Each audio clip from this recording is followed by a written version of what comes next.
Good morning, good morning, good morning po. Ngayon po ay Huwebes. Kumusta na kayo lahat dyan? Ngayon po ay Huwebes ng umaga. Wala pa akong tulog. Hindi ako makatulog actually. Ilang araw na. Mahigpit ako sa umaga pero maaga na ako nakakatulog. Nga hindi ko na pinigilan, lumabas na ako. Tapos na ako maglipat. Nakalipat na ako ng bahay. Kaya siguro yun pa yun, isa pa yun. Kasi utak ko gising. Alam niyo yung feeling na, no? Alam mo, mayroon kang gustong gawin. 'Di ba? Kaya yun. Ay, anyway, anong kabalitaan dyan sa inyo? Tapos na yung baha. Sana wala nang pumasok na bagyo. No? Sana wala nang pumasok na bagyo. Kawawa naman. Yung Kesame ko, ewan ko. Siguro naipunan siguro ng tubig na hindi nakikita sa labas. Tagal na siguro 'yon. Nalaman na lang nila, biglang pumutok yung Kesame ko. Parang sinlaki ng pinggan, sinlaki ng pinggan yung butas. Nakapagtaka pataas. Pataas. Hindi ko maintindihan bakit pataas yung butas. Actually yung bubong ko, meron tatlo sa tuktok ba? Yung alam niyo yung yung parang pabrika, yung merong exhaust pa na malaki. Di kasi mainit kasi yung bahay namin kahit mayroon ng maganda naman orientation pero mainit. So yung asawa ko nagpagawa ng tatlong malaking hélice ng ganon sa exhaust fan. Ngayon ko lang na-realize kasi yung putok ng ng ceiling ko, nakikita mo yung mga gilid ng pataas. Yung parang dinunggol mo siya ng gano'n kay pataas. Di ba dapat pag pumutok pababa siya pataas? Ang laki ng butas. Siguro matagal na yon, hindi lang napapansin until lumambot yung lumambot talaga. Lumambot yung nahip-hip ng nahip-hip na exhaust fan. Ayun, gastusan na naman. Walang tigil. Pero thanks God, no. Yung palaya namin hindi naman daw natamaan, no? Kawawa naman yung mga nadisgrasya. Yung binaha, naku po. Sana sana naman tumigil na si ulan. Tumigil na si bagyo, no? Anyway, bago ako tumuloy-tuloy ng pagkikwento sa inyo, dali ka muna kayong kumain. Good morning po sa inyo. As usual, my favorite banana. Ito po. So sa atin maruya, dito Indian to. Paano ko po to kasi baka wala pa akong tulog. Baka ako'y mahilo. Baka biglang bumaba yung sugar ko kaya ako'y naghahanda na. May tubig na rin ako, ayan o. Ayun, tahimik pa yung part. Maaga pa kasi 7:30 pa lang ha. Pero walang araw ngayon. Mainit ang singaw. Mainit ang singaw ng hangin. Pero walang araw. Wala ding hangin.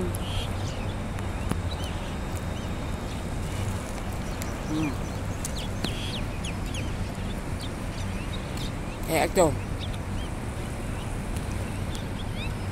Kain tayo. Pasensya na kayo. Kumakain na naman ako. Bago ako mag-umpisa maglakad.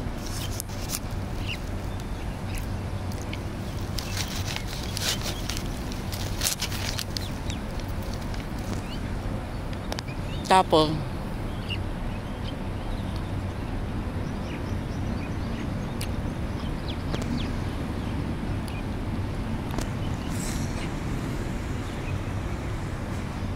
mamaya lakad tayo. Target tatarget ako ng mga 5,000 steps. Hanggat kaya ang init. Tapos sa kabayan mo, dalawa silang lalakad. Kikwentuhan.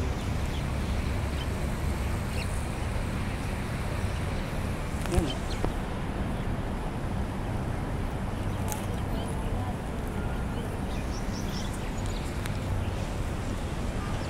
Kami nag-aabang ng bus.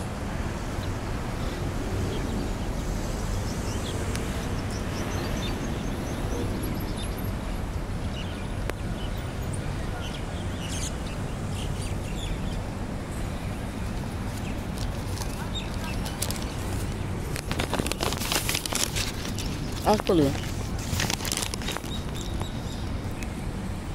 hindi ako nag-dinner kagabi. Ang last kong kain is siguro mga 3 o'clock. Brunch. 3 o'clock yun. Tapos, bago matulog kagabi, mga 11, uminom lang ako ng gatas. Sa magmula kahapon ng 3 o'clock, ito ang second meal ko.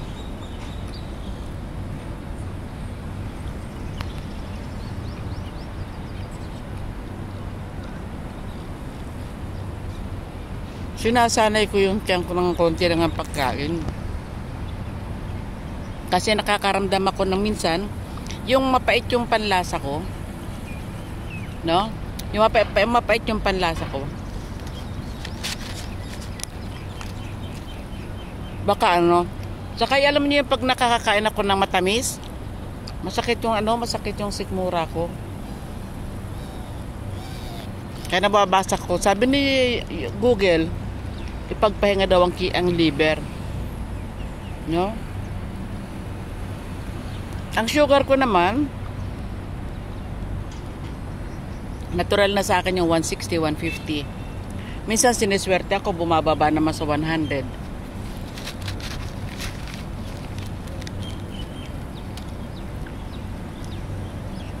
Bali, umiinom ako ng glucopads na 500 mg every 12 hours.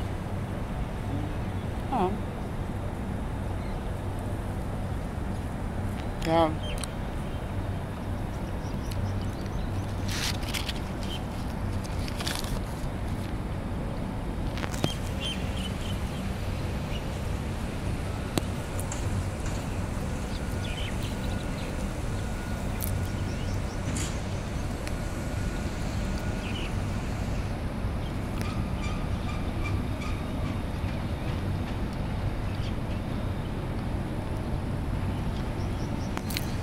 Ito nakasunod, karak.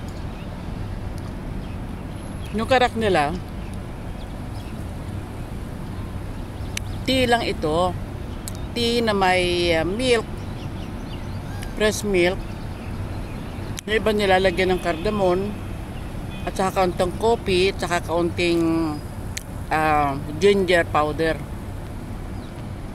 Sarap siya. Of course, may kaunting sugar.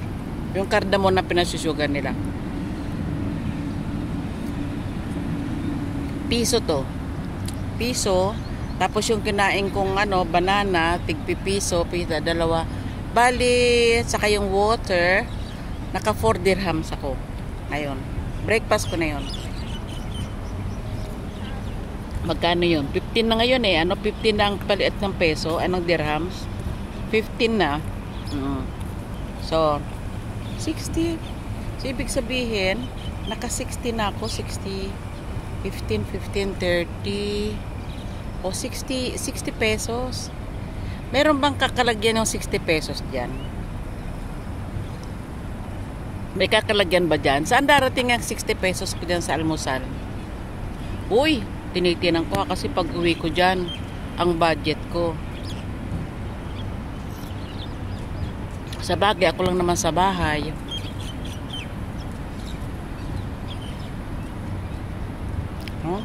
Baka sakupin na lang ako ng kapatid ko. Yung kapatid ko kasi nandun lang sa gilid eh. Ang bahay nila. Katabi lang kami. Siguro pag nandun ako, sasakop niya ako sa pagkain, Ate niya ako eh. Baka sasakop na lang nila ako sa pagkain. Yun nga lang. Sa kinaarte-artehan ko sa pagkain ngayon, alam nyo, habang tumatanda pala, nagiging maarte, Minsan kahit masarap naman yung dating kinakain, biglang ayaw ko, hindi ko feel kumain. Pero pag gusto ko naman, basta kinakain ko naman yung dati. Kagabi ba niluto nung kasama ko sa bahay? Nagluto sila kagabi na ano ba yung niluto nila? Ewan ko, wala ako sa mood kumain.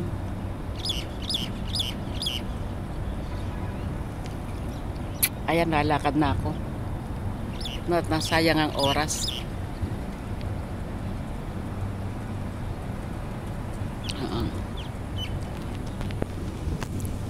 Yan na. Ubos na. Tapos na siya. Lalakad na ako.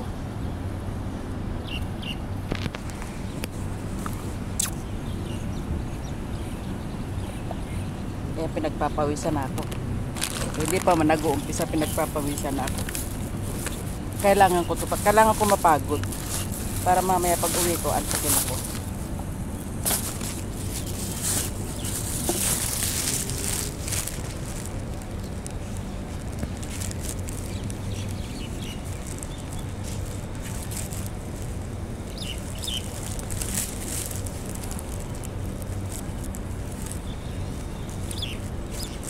Ay ka, lakad na tayo.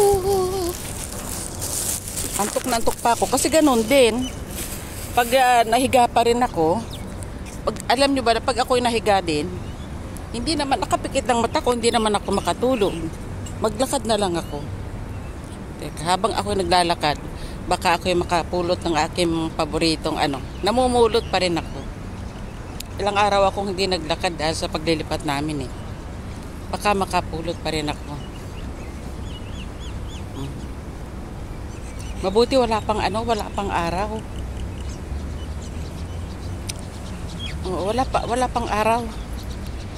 Wala pang araw. Wala pa ring hangin. Kaya ito, meron akong baon na malamig na tubig. Yan. Kaya hanap-hanap, lakad-lakad. Na-obsess talaga ako sa pagkukolekta ng yung pagkukolekta ng mga lid ng soft drinks. Ewan ko, pagka may parang nagkukonsensya akong lalagpasan ko.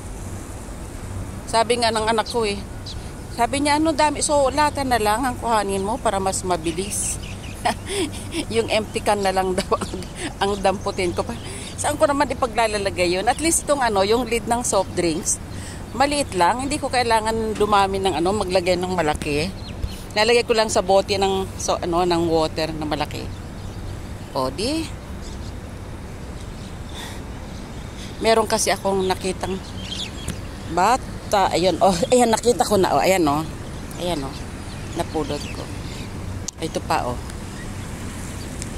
Okay, napupulot ka lang siya sa garden.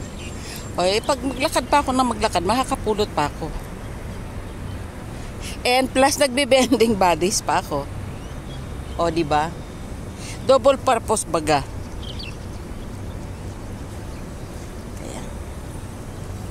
Kaya lakad-lakad.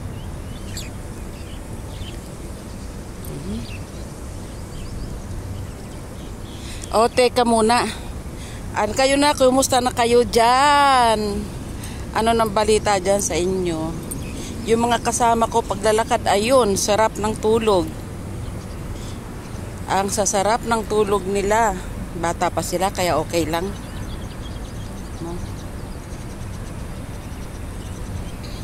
Ayan.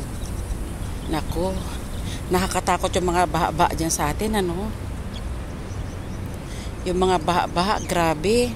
Alam nyo, hindi lang dyan sa atin. Kita nyo naman, binahan na rin dito sa binahan na rin dito sa Dubai. Pero alam nyo, okay, bakit ba binaha? Kasi naman, sinamantala yung pagpapagawa nila palibasa, mga kontraktor dito. Bayad, walang mga dito, ang mga dito, gobyerno dito. Maraming pera.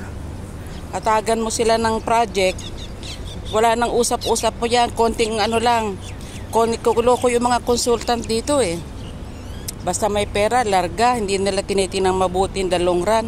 Kaya alam mo, ang kalsada dito, titibagin, aayusin. The next titibagin na naman, tapos aayusin. Kasi nga, yung consultant nga, silang gumagawa, pinagkakapirahan din nila. Sige nga naman, kasama na rin yun. Siyempre, mayroon na rin yung pwede ba namang wala silang katulad dyan sa atin. Meron yan. Ayan, meron pa na naman akong, meron yung mga merong mga merong mga sabit-sabit yan. Kaya mayaman tong lugar na to. Tapos yung mga nakadikit sa kanila, 'di ba? Yung mga dikit, mga alipores lang naman nila ang nagaano diyan. Mga alipores lang nila ang nakikinabang, no? Siyempre, may commission 'yan. Pag sila ay nangontrata, no? Siyempre, yung pupuntahan, yung bibilihan ng gamit, meron 'yan. Hindi na yata naiiwasan 'yan, no? Hindi na yata naiiwasan 'yan, lalo pat maraming pera yung mga hari dito. Silang nagpapagawa, 'di ba? Kaya 'yon.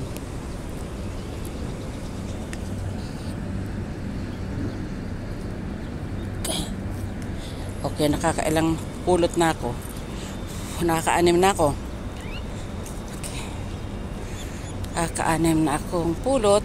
Kaya ayun ang kinikwento ko. Kahit saan yata merong alam nyo na, yung anong tawag dyan, hindi man komisyon hindi man komisyon, mag-cut, sabihin na nating cut. Ako man yung opisina, ako man yung merong supplies na ganito, operang kita, alam kong taga doon ka, ikaw nag-aano nito di ba? Di aabutan kita, sa ayaw mo sa gusto, kahit hindi ka manghingi, aabutan kita. Dahil, para lagi kang sa akin kami lagi mamimili. Ganun lang naman yon, hindi ba? Business. Di ba? Yan ang tinatawag na suhol. Suhol para maging business. Pag hindi ka marunong sumuhol, ay manigas ka. Mapag-iiwanan ka. No? Kaya ayan. Kaya alam nyo, yung mga tag na to, yung mga nangungulekta na yan, hindi naman lahat, pero yung mga yung mga nagtatayo-tayo diyan mga pounder na yan. Ano mapapala mo sa pounder? Check meron yan.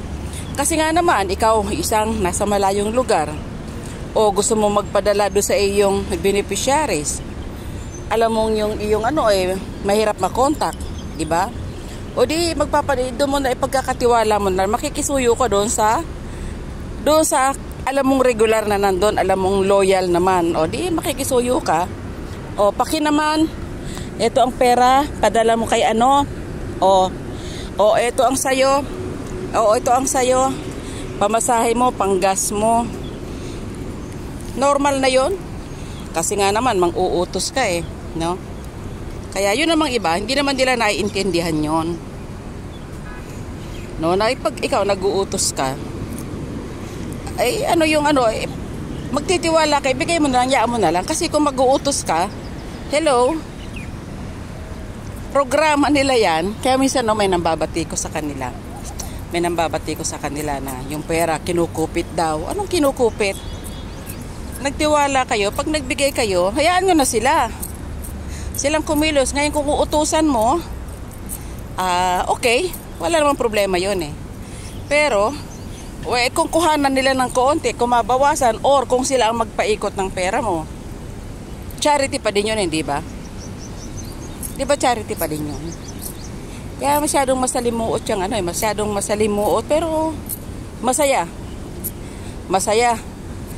Ano yung masayang nakakatulong actually talaga. Masaya talaga, maganda sa pakiramdam. And yun, nagiging guide ka pa para yung iba makatulong din, why not? Tapos namomonetize ka naman ni YouTube, why not?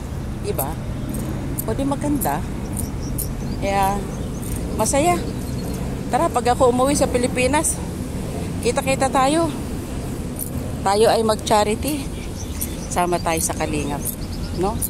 Masaya sa Kalingap. Lively. Ay mo kasi talaga sa edad natin ngayon mga anak natin may kanya-kanya na, di ba? Mga anak natin may kanya-kanya na ng direksyon. Naku, mabuti kung mahila mo yung mga yan. Meron na silang kanilang buhay So ikaw ngayon, si Mr. o si Mrs. pumanaw na, nag-iisa ka lang sa buhay. Kaya gusto mo ngayon sumama sa grupo. Yung grupong masaya, no? Ayan, mga nakakatuwa. Nakikita ko yung sarili ko sa ganun. Doon ko nakikita. At mahilig naman ako ng charity, charity kung anong mayroon. Magturo-turo kung anong alam. Kaya, doon ako papunta. Tara, samahan niyo ako. No? Sama tayo. Kaysa tayo mag-i-stay lang dyan mag-aalaga ng apo. Sabagay, apo ko malalaki na, no? Yung panganay kong apo, 17 na. Ayun. At yung aking apong babae naman ay 12 na yata. 12 na o 13? 13 na yata o 13 na. Ayun. Bahala sila sa buhay nila. Mga magulang nila. Ayan. Oh, ang dami ko nang napulot. Nagbukas na sila ng ano eh, ayun oh. Nag-ano na sila ng tag nito. Nag-ano na sila ng garden, nagpat ano na sila. Kaya mamaya na ako pupunta doon. Mamaya dito naman nila, pagkatapos sila doon sa kabila, ito naman ang gagawin nila.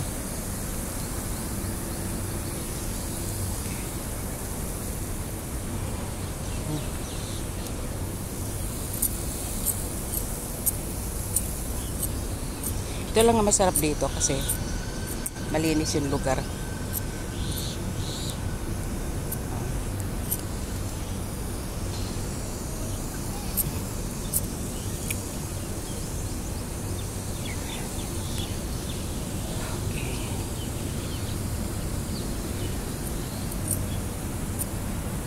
Namimiss kong maghalaan. Alam niyo ba? Namimiss ko yung pumunta ng dagat. Siguro pag lamig-lamig. Walang kahangin-hangin. Ayun, ayun. Narinig ako ng hangin.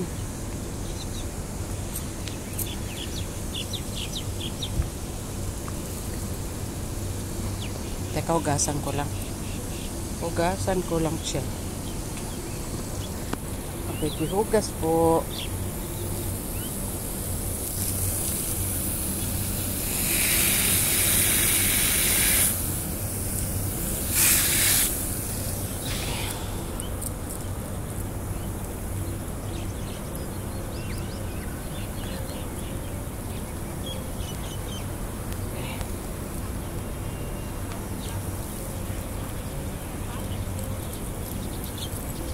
Ayan.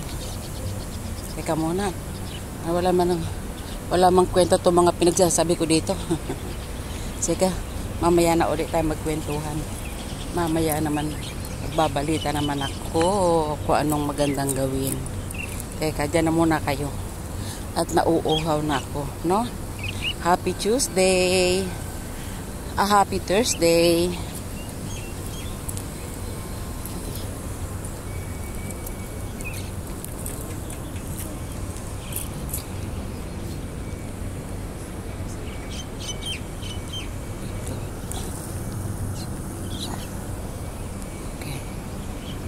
Napulot na naman ako isa.